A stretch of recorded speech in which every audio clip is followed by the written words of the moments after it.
Welcome students in my YouTube channel Amit Gupta Drug Pharmacology. Today we discussing about the peripheral muscle relaxants. इसका आज second part हम discuss करेंगे. First part में हमने आपके साथ में देखा था पेरिफेरल मसल रिलैक्सेंट है क्या.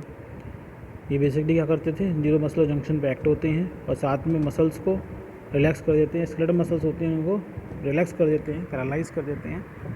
तो ये दो टाइप के थे. हमने देखा था न्यूरो मस्कुलर ब्लॉकिंग एजेंट और डायरेक्ट एक्टिंग मसल रिलैक्सेंट्स.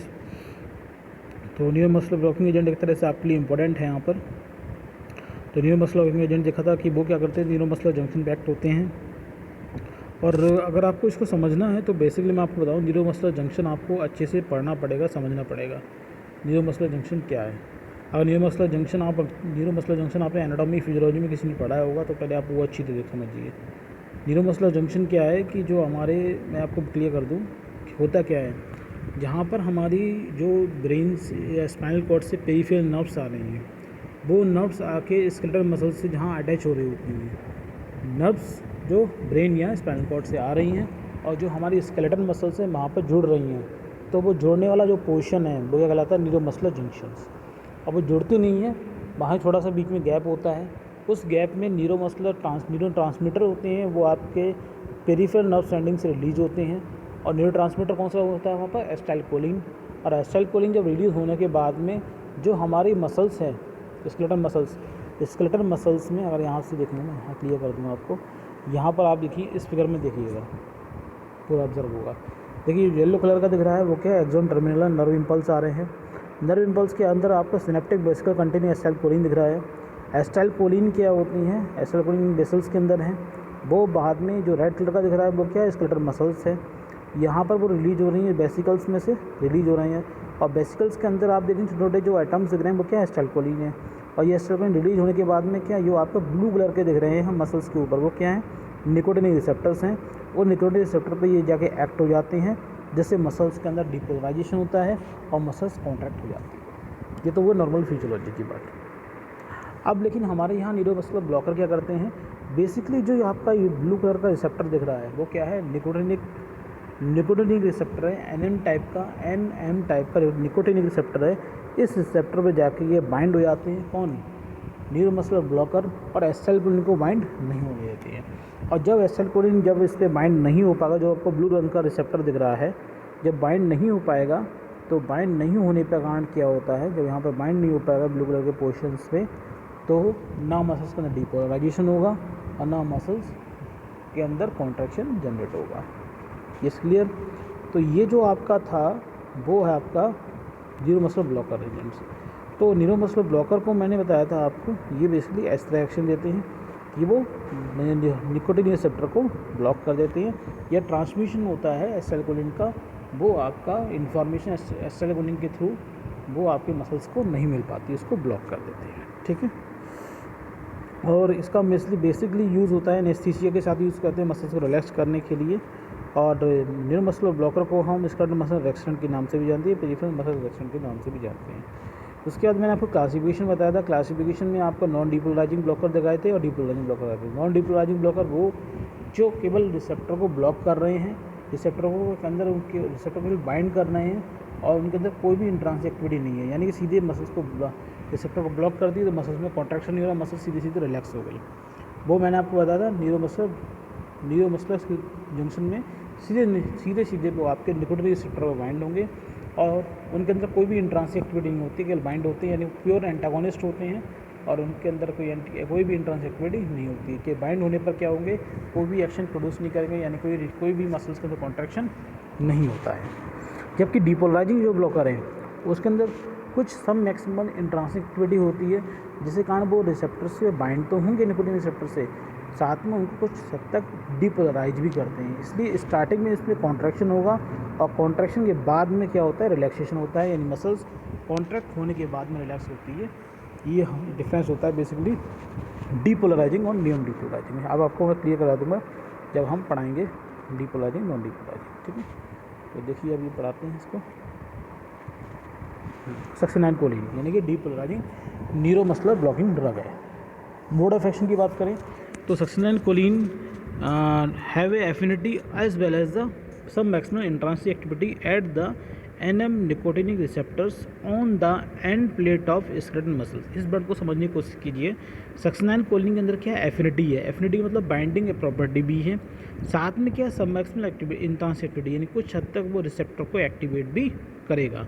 कहाँ पर, एट द निकोटिनिक रिसेप्टर, कौन सा, एनएम टाइप, कहाँ, एनएम टाइप के रिसेप्टर पर। और जो रिसेप्टर कहाँ पर है, on the end plate of skeletal muscles, skeletal muscles के एंड प्लेट पर ये रिसेप्टर प्रेजेंट होता है। It compete the acetylcholine to binding the NM nicotine receptor. ये कंपटीशंस जो है, एसिटाइलकोलिन भी वहाँ पर है, साथ में सक्सेनाइलकोलिन भी है। सक्सेनाइलकोलिन जो होगा वो एसिटाइलकोलिन को बाइंड नहीं होने देगा, उसे हरा देता है, कम्पीट करता है, खुद जाकर निकोटिन रिसेप्टर पर बाइंड हो जाता है। ठीक है। Succinylcholine does not dissociate rapidly from the receptor. अब वो रिसेप्टर से जल्दी ब्रेक डाउन नहीं होता है, जल्दी डिसोशिएट नहीं हो पाता है, तो इसी लॉन्ग टाइम तक रिसेप्टर से जाके बाइंड रहेगा। इसलिए स्टार्टिंग में तो कॉन्ट्रैक्शन होगा, लेकिन फिर लॉन्ग लास्टिंग क्या होता है, मसल्स रिलैक्स हो जाती है। This result release of acetylcholine, जो एसिटाइलकोलिन रिलीज हो रहा है नर्व्स एंडिंग से, unable to bind the NM nicotine receptor, यानी कि वो एनएम टाइप के निकोटिन रिसेप्टर से उसे बाइंड नहीं हो पाता है। कहाँ पर, न्यूरोमस्कुलर जंक्शन पे, जिस वजह से मसल्स क्या होती है, रिलैक्स हो जाती है। फार्माकोलॉजिकल एक्शन क्या है, it produce initial contraction then produce relaxation of skeletal muscles. Starting में ये मसल्स को कॉन्ट्रैक्ट करते हैं, फिर लॉन्ग लास्टिंग क्या करते हैं, रिलैक्सेशन करते हैं। Succinyl may cause some ganglionic stimulations by agonic actions on nicotine receptors. ये कुछ गैंग्लिया के जो रिसेप्टर में आता है, गैंग्लियो में भी आपके निकोटिन रिसेप्टर होते हैं, उनको भी स्टिमुलेट करते हैं, और उनको स्टिमुलेशन जो रिस्पॉन्स प्रोड्यूस होंगे उनको रिस्पॉन्स को बढ़ा देते हैं। जैसे कि एक रिस्पॉन्स नीचे है, succinylcholine produce initially bradycardia after then tachycardia, यानी कि सक्सेनाइलकोलिन के कारण स्टार्टिंग में क्या होगा, ब्रेडिकार्डिया, क्योंकि ये गैंग्लियोनिक रिसेप्टर से क्या होंगे, गैंग्लियोनिक रिसेप्टर पे एक्ट होंगे, और गैंग्लिया से क्या होगा, एसिटाइलकोलिन का रिलीज बढ़ जाएगा।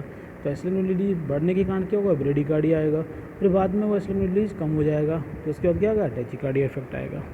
एडीएमई की बात करें तो ये आईवी रूट से देते हैं, मेटाबोलाइज आपका प्लाज्मा में हो जाता है, प्लाज्मा में इसका मेटाबोलाइज हो जाएगी बाय द प्लाज्मा सूडोकोलिनेस्टेस एंजाइम, जो प्लाज्मा प्रेजेंट है वो उसे मेटाबोलाइज कर देता है, और बॉडी से ये एक्सक्रीट आउट होते हैं through the urine and bile के थ्रू, यूरिन के थ्रू बॉडी से बाहर निकल जाते हैं। एडवर्स इफेक्ट की बात करें तो कार्डियक एरिथमिया, हाइपोकैलेमिया में भी प्रोड्यूस हो सकता है। कार्डियक एरिथमिया मतलब abnormality in the heart rate बचे तो बढ़ जाना, हार्ट रेट पहले बढ़ गई, फिर घट गई, फिर घट गई, फिर बढ़ गई, एकदम एक रिदम से नहीं चलती, जैसे हर बार बीट वही रहती है, ऊपर नीचे बीट होती रहती है, उस डिसऑर्डर को बोलते हैं कार्डियक एरिथमिया। और हाइपोकैलेमिया यानी कि ब्लड के अंदर पोटेशियम लेवल का कम हो जाना, हाइपोकैलेमिया जैसी प्रॉब्लम जनरेट होती है। इंट्रैक्शन की बात करें तो थायापेंडेज सोडियम सक्सेनाइलकोलिन कभी भी एक ही इंजेक्शन मिक्स करके किसी पेशेंट को ना लगाएं, तो थायापेंडेज सोडियम और सक्सेनाइलकोलिन आपस में रिएक्ट होकर एक इनएक्टिव कंपाउंड बना लेता है, जो पेशेंट के लिए बेनिफिशियल ना होकर टॉक्सिक हो जाएगा। ठीक है, इसलिए थायापेंडेज सोडियम और सक्सेनाइलकोलिन को अलग अलग देना चाहिए, क्योंकि दोनों ही दो ड्रग है वो एपिलेप्सी में यूज़ होती है। सक्सेनाइलकोलिन रिलैक्स करती है और थायापेंडेज सोडियम एपिलेप्सी की ड्रग है ही।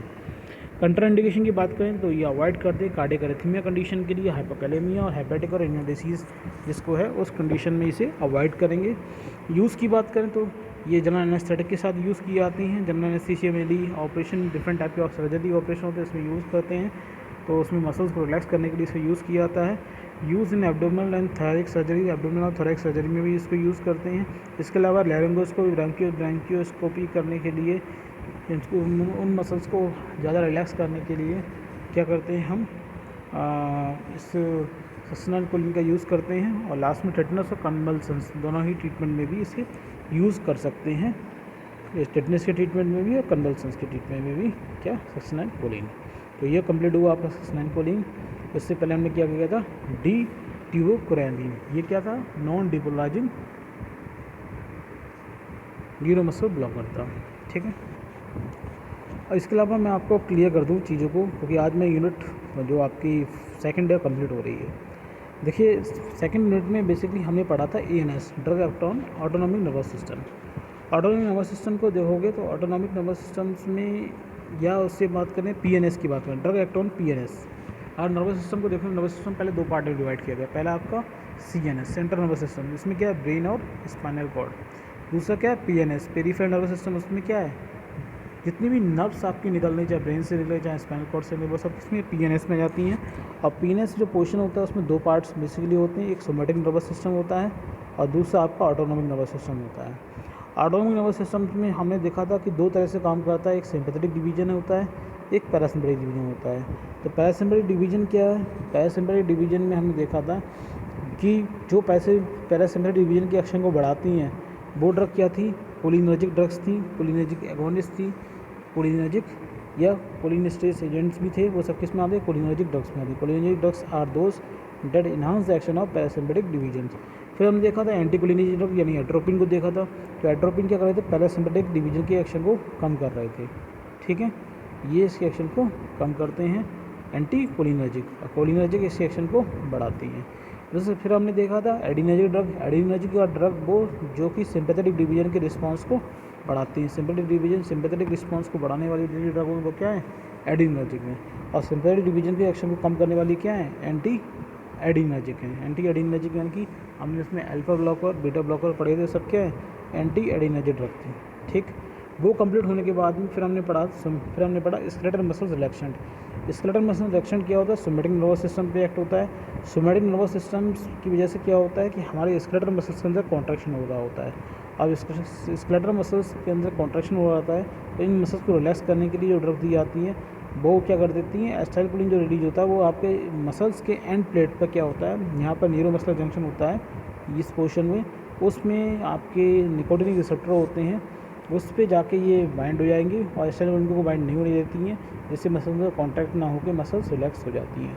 तो ये सोमैटिक नर्वस सिस्टम में जो एक्ट होती हैं वो क्या है? न्यूरोमस्कुलर ब्लॉकिंग एजेंट हो गए। तो इस तरीके से आज हमने जो ये पेरिफेरल नर्वस सिस्टम में जहाँ ड्रग एक्ट होती है वो हमने देख लिया। ऑटोनॉमिक नर्वस सिस्टम की पहले तो देखा और फिर हमने इसका देखा सोमैटिक नर्वस सिस्टम्स में बेसिकली न्यूरोमस्कुलर जंक्शन। ठीक है, अगर यहाँ तक का आपको वीडियो क्लियर हो तो लाइक कीजिएगा, और आपको लगता है फिर भी कोई क्वेश्चन आपको दिमाग में जनरेट हो रहा है तो कमेंट बॉक्स में पूछिएगा। और इसके अलावा अगर आपने चैनल सब्सक्राइब नहीं किया है तो सब्सक्राइब कीजिएगा, और नेक्स्ट वीडियो में मिलेंगे नेक्स्ट टॉपिक के साथ में। तब तक के लिए थैंक यू।